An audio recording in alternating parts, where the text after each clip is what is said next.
नमस्कार, खबर प्रधान देख रहे हैं आप और मैं हूं आपके साथ संगीता श्रीवास्तव। देखिए, उत्तर प्रदेश की राजनीति में बहुत जल्द बड़ा मोड़ आने वाला है। खबर है कि बीजेपी के नए प्रदेश अध्यक्ष का नाम लगभग फाइनल हो चुका है, बस पर्ची निकलना बाकी है और पूरे प्रदेश से लेकर दिल्ली तक हलचल भी तेज है। आज इस वीडियो में हम आपको बताएंगे कौन कौन से नाम है रेस में और इनमें सबसे आगे नाम किसका आ रहा है, चुनाव की पूरी प्रक्रिया क्या होगी और इस फैसले का उत्तर प्रदेश की राजनीति पर क्या असर पड़ने वाला है, खासकर बीजेपी पर क्या बदलाव आ सकता है। दरअसल देखा जाए तो दिल्ली में गुरुवार को बीजेपी शीर्ष नेतृत्व की एक बैठक हुई। इस बैठक में मौजूदा प्रदेश अध्यक्ष भूपेंद्र चौधरी भी उपस्थित रहे। जो खबरें मिल रही हैं उसके मुताबिक नाम तय कर लिया गया है, बस आधिकारिक ऐलान होना बाकी है और ये तय हो चुका है कि नया अध्यक्ष ओबीसी वर्ग से ही होगा। ये हम आपको खबर दे रहे हैं। फिलहाल 3 नाम सबसे आगे चल रहे हैं, जिनमें नाम है केंद्रीय मंत्री बीएल वर्मा का, केंद्रीय मंत्री पंकज चौधरी का नाम है और सबसे अहम नाम चल रहा है पूर्व केंद्रीय मंत्री साध्वी निरंजन ज्योति का। निरंजन ज्योति को लेकर हमने आपको पहले भी खबर दी थी और बल्कि हमने पूरा एक वीडियो इस पर बनाया था। आप लोगों ने उसे काफ़ी पसंद भी किया, काफ़ी सराहा भी। जिन्होंने नहीं देखा वो एक बार डिस्क्रिप्शन में जाकर देखिए, उसकी लिंक आपको ज़रूर मिल जाएगी। बहरहाल आज इन तीनों नामों में से किसी एक नाम पर अंतिम मुहर लगने की पूरी संभावना है। अब सबसे बड़ा सवाल ये है कि आखिर क्यों ये 3 नाम सबसे आगे हैं। आइए एक एक कर समझते हैं। पहला नाम केंद्रीय मंत्री पंकज चौधरी का आ रहा है। दरअसल ये नाम चौधरी समाज का प्रतिनिधित्व करता है। चौधरी समाज में इनकी अच्छी पकड़ भी है और उत्तर प्रदेश के पिछड़ा वर्ग में यादवों के बाद कुर्मी समाज की आबादी सबसे ज़्यादा है और ये कुर्मी समाज बीजेपी का पारंपरिक वोट बैंक भी माना जाता है। लेकिन हाल के दिनों में लोकसभा चुनाव में एक बड़ा हिस्सा समाजवादी पार्टी की तरफ चला गया था, जिसका बीजेपी को काफ़ी नुकसान भी उठाना पड़ा। ऐसे में पंकज चौधरी का नाम इसलिए भी आ रहा है कि उनका चुना जाना पार्टी के सामाजिक समीकरण को फिर से मजबूती देगा और इसी सामाजिक समीकरण को मजबूत करने के लिए ये बीजेपी की बड़ी रणनीति भी है। अब पुरानी पैठ वापस करना है तो एक समीकरण तो तय करना ही होगा और इसमें पंकज चौधरी का नाम बिल्कुल फिट बैठता है। और आइए अब बात करते हैं दूसरे नाम की। तो दूसरा नाम है बीएल वर्मा का, यानी केंद्रीय मंत्री बीएल वर्मा। बीएल वर्मा लोधी समाज का प्रतिनिधित्व करते हैं। उनकी आबादी लगभग 1 करोड़ 20 लाख के आसपास है। जब कल्याण सिंह का दौर था तब इनकी तूती बोलती थी। देखा जाए तो लोधी समाज बीजेपी के साथ रहा है हमेशा से और बीजेपी का एक मजबूत स्तंभ भी माना जाता रहा। लेकिन उनके जाने के बाद समाज में किसी बड़े चेहरे की कमी ज़रूर महसूस की जा रही है। बीएल वर्मा को अध्यक्ष बनाकर बीजेपी लोधी समाज में नई जान फूंकने की रणनीति बना रही है, मजबूत पहचान बनाना चाह रही है। और अब बात करते हैं तीसरे नाम की। तीसरा और अहम नाम आता है साध्वी निरंजन ज्योति का। अब ऐसा माना जाता है कि निषाद समाज में बीजेपी की पकड़ इस समय कमजोर हुई है। बार बार निषाद पार्टी पर निर्भर रहना पड़ता है। अध्यक्ष पद के लिए ये नाम जोरों से चल रहा है। इस बात की चर्चा तेज है कि बीजेपी हिंदुत्व के प्रभावी चेहरे को लेकर भी आने वाली है और जातीय समीकरण की बात करें तो पिछड़ा वर्ग से एक मजबूत दावेदारी दिखाती है साध्वी निरंजन ज्योति। साथ में किसी महिला को प्रदेश अध्यक्ष की कमान सौंपना, प्रदेश अध्यक्ष की जिम्मेदारी सौंपकर बीजेपी महिलाओं के पक्ष में एक और तीर तक चलाने जा रही है। साध्वी निरंजन ज्योति की एक तस्वीर आपने भी देखी होगी जो जेपी नड्डा के साथ काफ़ी वायरल हुई थी और सियासी जानकार इस तस्वीर को लेकर ये कयास लगाने लगे थे, ये टिप्पणी करने लगे थे कि साध्वी निरंजन ज्योति की गिनती अब महिला प्रदेश अध्यक्ष के रूप में हो सकती है। फायर ब्रांड महिला नेताओं में जैसे उमा भारती का नाम था, साध्वी प्रज्ञा का भी नाम था, इसी तरह से साध्वी निरंजन ज्योति का भी नाम जाना जाता है। अब उड़ती उड़ती खबर ये है कि उन्हें दिल्ली में बुलावा भी आया था और ये तस्वीर जो आप देख रहे हैं नड्डा के साथ, ये उसी समय की तस्वीर बताई जा रही है। साध्वी निरंजन ज्योति के बारे में कहा जाता है कि वो अपने कार्यकर्ताओं में काफ़ी लोकप्रिय हैं और संगठन में भी इनकी पकड़ बेहद मजबूत है।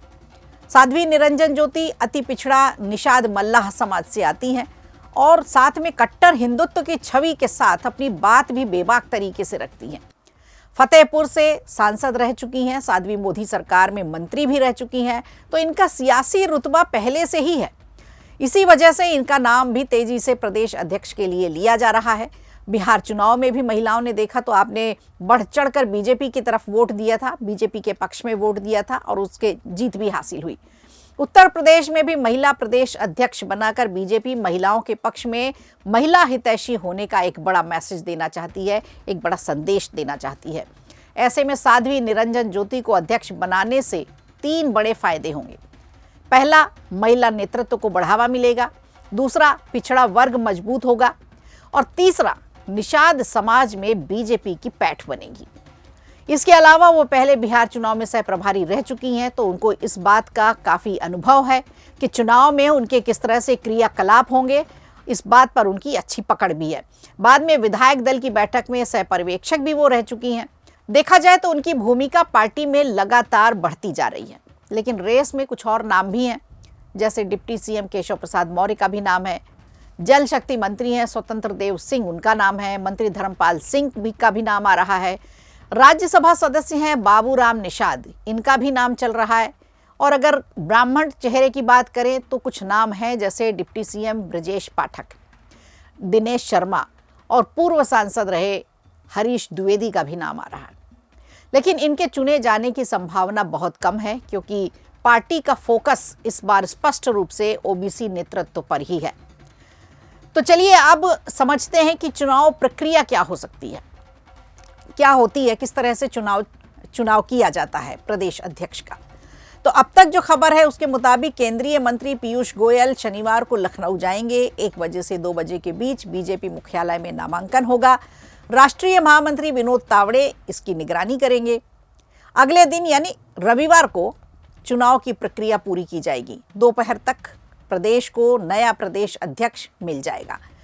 अगर मतदान हुआ तो 84 जिलों में 380 से ज़्यादा प्रांतीय परिषद सदस्य मतदान करेंगे। लेकिन पार्टी के जो सूत्र हैं वो इस बात की तरफ इशारा कर रहे हैं कि मतदान की शायद नौबत ही नहीं आएगी, चुनाव निर्विरोध होगा। अब सबसे बड़ा सवाल नए अध्यक्ष के चयन से उत्तर प्रदेश की राजनीति पर है। किस दिशा में जाएगी राजनीति और बीजेपी को कितना फायदा मिल सकता है इससे। अगर स्वतंत्र देव सिंह या दिनेश शर्मा को बनाया गया तो मान लिया जाता है कि केंद्रीय नेतृत्व अगले विधानसभा चुनाव को पूरी तरह से नियंत्रित करना चाहता है। और अगर केशव प्रसाद मौर्य या ब्रजेश पाठक, जो दोनों के दोनों इस समय अभी डिप्टी सीएम है उत्तर प्रदेश में, तो अगर इनको बनाया जाता है, इन्हें मौका दिया जाता है, तो ये पावर बैलेंस को बनाए रखने का एक संकेत माना जाएगा। और अगर साध्वी निरंजन ज्योति का नाम आता है तो इसे समझते हैं कि बीजेपी उत्तर प्रदेश की राजनीति को पूरी तरह से भगवामय दिशा की तरफ ले जाएगी, क्योंकि सीएम भी भगवाधारी हैं और अब प्रदेश अध्यक्ष भी अगर निरंजन ज्योति को चुना जाता है तो वो भी भगवाधारी हैं। मुख्यमंत्री और प्रदेश अध्यक्ष दोनों भगवावेशधारी होंगे। पिछले 11 महीने से ये पद खाली पड़ा है। पहले महाराष्ट्र चुनाव हुए, फिर उत्तर प्रदेश के उपचुनाव हुए, फिर बिहार चुनाव हुए। इस वजह से ये बार बार टलता रहा। लेकिन अब 16 दिसंबर से खरमास शुरू हो रहा है, इसलिए 14 दिसंबर को अध्यक्ष की नियुक्ति तय कर दी गई है। नए अध्यक्ष के साथ एक और बड़ा कदम उठाया जाएगा और वो है योगी सरकार का 2.0 का दूसरा मंत्रिमंडल विस्तार। कुछ मंत्री जिनके कामकाज से पार्टी और संगठन में नाराजगी है, जिनके खिलाफ आक्रोश है, उन्हें बाहर का रास्ता दिखाया जा सकता है। कुछ जातियों को प्रतिनिधित्व देने के लिए नए चेहरे मंत्रिमंडल में शामिल किए जाएंगे ताकि जातीय समीकरण बना रहे।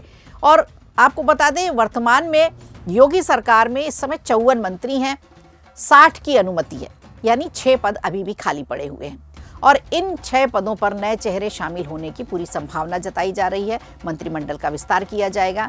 तो ये उत्तर प्रदेश की राजनीति पर बड़ा अपडेट है, प्रदेश अध्यक्ष पद का चुना जाना और इसके अलावा योगी सरकार के मंत्रिमंडल का विस्तार होना। अब किसको कमान मिलती है प्रदेश अध्यक्ष की और कौन से ऐसे नए चेहरे हो सकते हैं जो मंत्रिमंडल में शामिल किए जाएंगे। तो नया अध्यक्ष, सामाजिक समीकरण, चुनावी रणनीति और आने वाले मंत्रिमंडल का विस्तार, यही है उत्तर प्रदेश की राजनीति की इस समय सुगबुगाहट। तो आपको क्या लगता है, जो नाम हमने सुझाए हैं, जो खबर प्रधान जो नाम आपको दे रहा है, क्या आप उससे सहमत हैं? क्या वही नाम आने वाले हैं या नहीं? तो आप हमें कमेंट करके ज़रूर बताएं। वीडियो अच्छा लगा हो तो लाइक कीजिए, शेयर कीजिए और कमेंट बॉक्स में हमें ज़रूर बताइए।